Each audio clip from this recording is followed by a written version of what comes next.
대표님은 아마 모르실 수도 있어요. 모르실 건데 요즘 친구들이 가장 고민하는 것 중에 공백기라고 있어요. 취업이 너무 오랜 시간이 있다 보니까 졸업을 하고 나서 1년? 2년 정도에 그거를 너무 우려를 해요. 대표님이 느끼시기에 그 공백기 있는 취준생들 예전에도 있었을 거잖아요. 그 친구들 좀 어떻게 보이셨나요? 공백기가 있으면 당연히 질문이 나올 거예요. 네. 그 기간 동안 무엇을 했는지에 대한. 그거를 되게 싫어요. 왜 물어보냐 이거예요. 질문하는 의도는 뭐냐면 너 공백기가 있었지만 나는 취업을 준비하기 위해서 뭐 열심히 공부를 했고 네. 또 돈을 벌기 위해서 뭐를 했고 이런 식으로 면접자가 수긍할 수 있는 이유가 아닐지라도 네. 마땅한 어떤 답이 나온다면 네. 그 공백기가 있는 건 제가 생각하기에는 문제가 되지 않을 것 같은데 네. 뭐 솔직하게 당장 뭐 취업 몇 번 봤는데 계속 떨어져서 할 수 없이 공백기가 네네. 길어졌습니다. 그러면 또 물어볼 거예요. 그러면은 합격하기 위해서 뭘 더 준비하셨어요? 이런 질문이 나오겠죠. 그렇죠? 예, 그러면 나오죠. 이런 걸 준비했습니다. 아,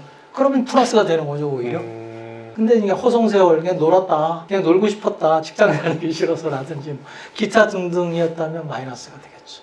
그래서 그 공백기가 있다는 것 자체가 문제가 되지는 않을 것 같은데 네네. 그 공백기를 어떻게 보냈는지에 대해서는 듣는 사람이 이해할 수 있는 답을 갖는 게 필요하겠죠. 아. 실제로 동료 임원의 자녀가 있었어.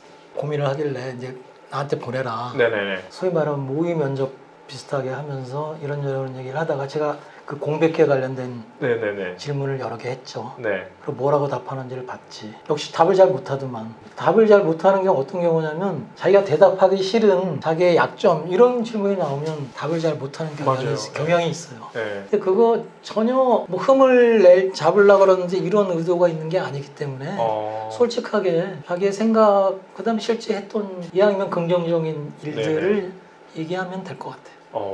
취준생들이 고민하는 것 중에 하나가 요즘에는 이제 창업 지원 이런 것이 워낙 많기 때문에 이제 창업을 해볼 기회들이 많은 거예요. 근데 물론 잘 안 되겠죠. 그러니까 취업을 할 텐데 그때마다 저한테 묻는 거 창업했던 경험 회사에서 안 좋아하잖아요 라는 이야기를 많이 해요. 그건 어떻게 생각하세요? 직장에 다닐 생각이 없었던 사람이다? 네. 아니면 또 퇴사할 거다 뭐 이렇게 생각할 거라고는 고민인 거죠. 신입사원으로 입사하는 사람인데 또 퇴사할 거다라는 정도의 예를 들면 창업이든 퇴직의 경험이 있는 사람은 거의 없을 거기 때문에 그런 정도로 마이너스가 되지는 않을 것 같아요. 다만 물어보면 보겠죠. 또 어느 정도 다니다가 또 창업한다가 나가는 거 아니야? 뭐 이런 식의 질문은 네. 할 가능성이 높죠. 그러면 자기가 해야 될 얘기는 정해져 있잖아요. 그렇죠? 네네네. 얘 또 나갈 겁니다. 이렇게 답을 하면 될까요? 안 될까요? 당연히 그렇죠? 네. 사실 이런 얘기는 안 하려고 그랬는데 너무 나이브한 대답은 그렇게 꼭 플러스가 되지는 않는 것 같아요. 그렇죠. 너무 순진한 대답 있잖아요. 이건 어떤 대답을 해야 되는지가 뻔한 질문이 가끔 있어요. 네. 그때는 그 대답을 해야지 그 대답에 반대의 대답을 하면 일부러 그렇게 얘기할 필요는 없을 것 같아요. 그렇다고 거짓말을 하라는 의미는 전혀 아니고요. 요즘의 트렌드라기 하기보다는요 사실 취업이 잘 되는 친구들이 중고 신입이에요. 중고 신입, 즉 경력이 한 1년에서 2년 정도 다른 회사를 있다가 다시 신입으로 지원을 하는 케이스들이죠. 그 친구들이 뭐 회사 입장에서 보면은 매우 효율이 뛰어나고 업무도 어느 정도 할 수 있기 때문에 긍정적으로 효과를 보시는지 아니면 퇴사를 일찍 했기 때문에 실제 중고 신입이 뭐 2년도 못 가고 8개월 퇴사하고 뭐 이런 친구도 있거든요.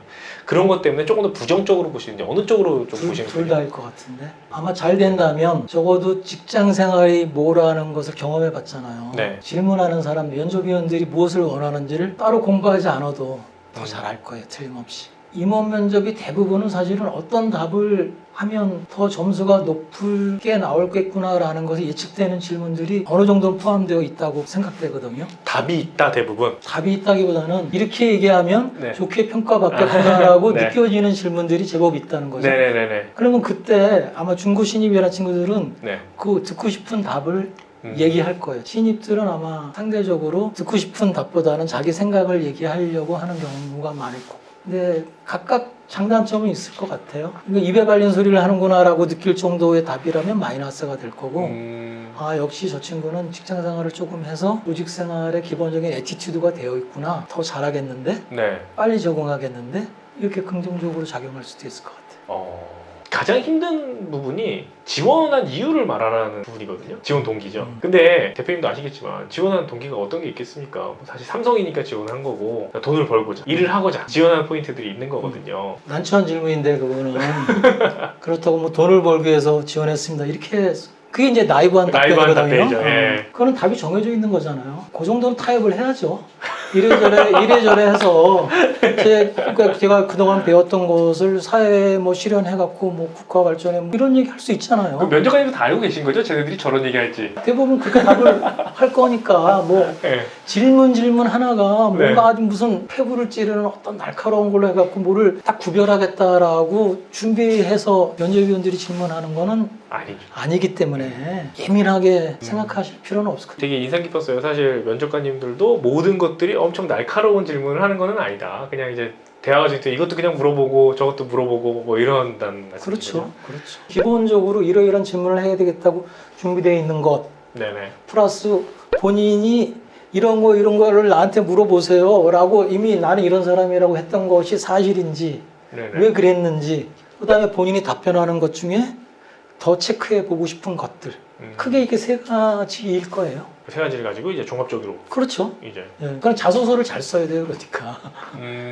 자소서 면접을 위해서 자소서를 잘 써라. 그렇죠. 네. 왜냐하면 이걸 질문하라고 자소서를 준 거나 다름없거든요. 거기에 있는 것 갖고 질문을 하지 네네. 알지 못하는 걸 갖고 뭐 허황된 물론 뭐 요즘 뭐 이러이러한 일인데 어떻게 생각하세요? 이런 질문을 할 수도 물론 있는 거지만 그런 질문하고 나와 관련돼서 제출된 서류에 대해서는 어떤 부분도 다 질문이 나올 수 있을 거라고 생각하고 준비하는 게 좋겠죠. 오늘 그 쭉 말씀 나누다 보니까 첫 번째가 일단 솔직함, 자신의 모습. 제가 왜 그 부분을 강조하냐면 뭐 면접이나 이런 과정에 무슨 특별한 어떤 네. 스킬이나 팁이 있을 거라고 기대하는데 제가 굳이 얘기한다면 기본에 충실하는 거거든요. 왜냐하면 그러지 않은 사람이 더 많기 때문에 기본에 충실한 사람이 많지 않아요. 뭔가 요령과 이것을 터득하려고 그러지 나는 스펙이 부족해서 나는 경력 공백이 있어서 이렇게 뭐 해갖고 뭔가 그걸 커버하려는 생각이 오히려 자기 모습이 아니기 때문에 제가 보기에는 면접을 잘 보는데 별로 도움이 되지 않을 것 같아요. 자신을 갖고 자기 있는 모습을 솔직히 해서 나 니네 회사에 들어가서 열심히 잘 일하고 싶어 이 모습을 보여줄 수만 있다면 그 마음이 전달될 수만 있다면 좋은 점수를 받을 수 있을 거다.